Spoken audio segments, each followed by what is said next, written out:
Greetings, Earthlings, and welcome back to Podcastage. My name's Bandrew, and I'm back with another microphone test video for you guys. Really?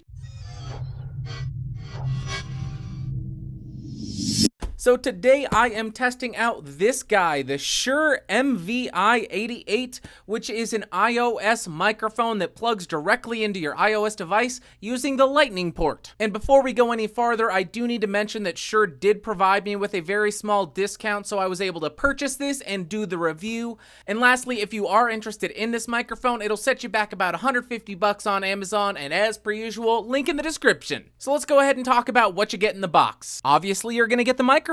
You get a windscreen, you get a carrying/storage case, you get a 3.5mm extender for your headphone jack, you get some documentation and a 2-year warranty. So as far as the build quality, it feels pretty decent. It does have some metal construction. The joint right here is a little bit loose, but if you have the right size Allen wrench, you should be able to tighten it up a little bit. But even though it doesn't feel as sturdy as I would like, I'm not that worried about breaking it because they do provide you with such a nice carrying case for it. There's two main issues that I have with this microphone. The first one being the limited range of movement. It's only 90 degrees. So if I wanted to have this facing the other direction, I would have to unplug it, flip it around, and plug it back in. It also lacks a lightning pass-through, so you're not able to charge it while you're recording. So you need to make sure that your battery is charged up full before you head out to shoot or do any recordings. Now, they don't list too many specifications because the majority of everything is controlled through the app, which we'll look at a little bit later,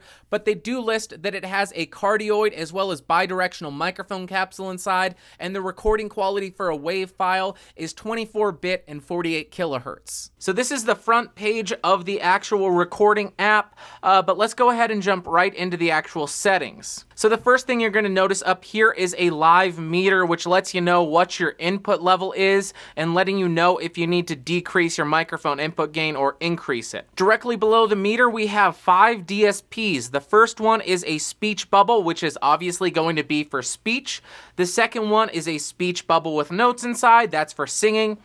The third is a flat line, and that means it's unprocessed, it's flat, there's no compression, no EQ, nothing like that. Then we have an acoustic guitar bubble, and that is going to be for your quieter performances, stuff like that. And the last one is a loudspeaker, which is going to be the setting you want to use for live concerts and stuff like that. Directly beneath that, we have a slider that allows you to adjust your microphone input gain. Beneath that, we are able to actually adjust our stereo width from 60 degrees all the way to 135 degrees, or you can just switch to a different polar pattern. So here we have mono cardioid, here we have mono bidirectional, and lastly we have raw mid-side. Beneath the polar pattern selection, we just have a few more features. We have a limiter, we have a compressor, we have wind reduction, and an equalizer. Now I'm recording using the speech preset, and I'll just go ahead and move around and show you what the actual polar pattern is on this setting and show you what it sounds like with all the effects they add. Now I'm recording using the singing preset, and I'll just go ahead and move around the capsules so you can see what kind of stereo width they're using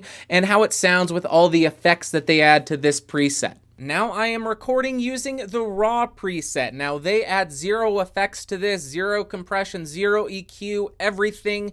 They use a 90-degree stereo width, so we'll go ahead and move around, show you what it's set to. And this is going to be the actual preset that you want to use if you're going to be doing any sort of post-processing work on your computer or anything along those lines. Now I'm recording using the quiet preset, and I'll go ahead and move around, show you what kind of stereo width they're using, which is 105 degrees, and show you what it sounds like with all the effects, the EQ, the compression that they add on this preset. Now I'm recording using the loud preset, which is designed for use at loud concerts, recording live bands, stuff like that.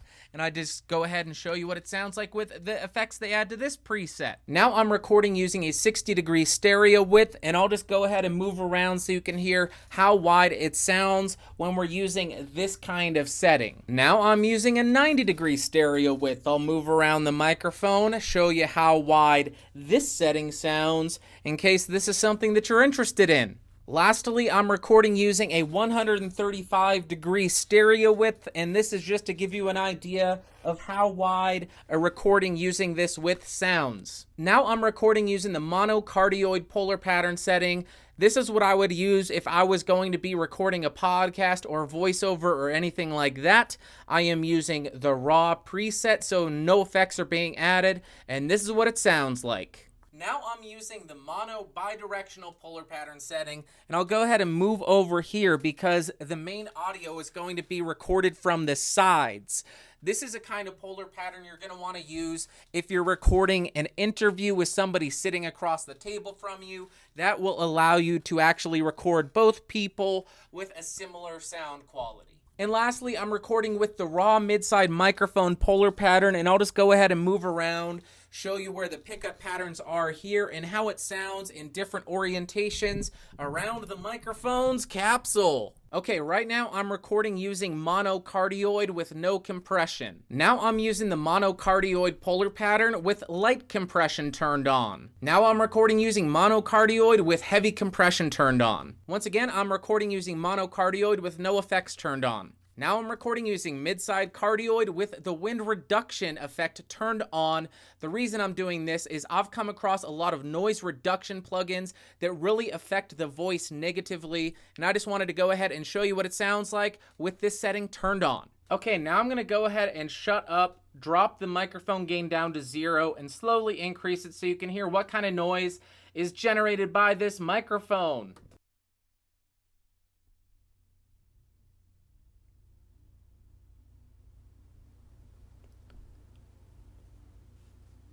Okay, so I'm still recording using the MV88, but now I'm recording the video on my iPhone using the front-facing camera, running through an app called Movie Pro, which actually does allow you to set the microphone gain and everything like that. So I just wanted to go ahead and show you that yes, this microphone does work in apps other than the actual Shure Motive app. Right now, I'm about 1 foot away from the MV88. Now I'm about 2 feet away from the MV88. Now I'm about 4 feet away from the MV88. So since the majority of you are not going to use this to mic up an electric guitar amp or anything like that, I'm just going to do a quick little thing on my acoustic and sing at the same time using the flat DSP and a 90-degree stereo width. I don't want to live, but I sure don't want to die. I'm stuttering again and telling her goodbye. So all around, I think this is a pretty rad device, but I don't think it's gonna work for everybody. If you do a lot of traveling and you have a 1 to 2 person podcast, I think this is a great option. Another great option for this microphone would be if you want to record your band's live show or your live stand-up show and listen back and critique it. A few more options. If you do a lot of vlogging and want to improve your iPhone's audio quality, awesome option. If you want to record acoustic guitar covers or anything like that for YouTube, great option. But on the other hand, if you're going to try to use this as a shotgun microphone and set it up like 5 feet away, I don't think it's going to work for you. If you want to record studio quality acoustic and electric guitar, I wouldn't recommend it, but all the other cases I think it would work great for. Alright guys, well I guess that'll do it for today. If you have any more questions about this microphone, leave them in the comments and I'll try to get back to you. If you found this fun, interesting, or helpful, thumbs up. If you thought it sucked a big bag of dicks, give me a big old thumbs down. If you want more of these videos, subscribe by clicking the logo in the corner. I don't know what to do with my hands. And lastly, don't forget to vote for the microphones that you want reviewed next, as well as follow me on all the social media stuff. Links to everything in the description down below. Thanks for leaving your comments. I enjoyed reading them. I haven't read them yet, but they were the best. I love you guys so much. Bye.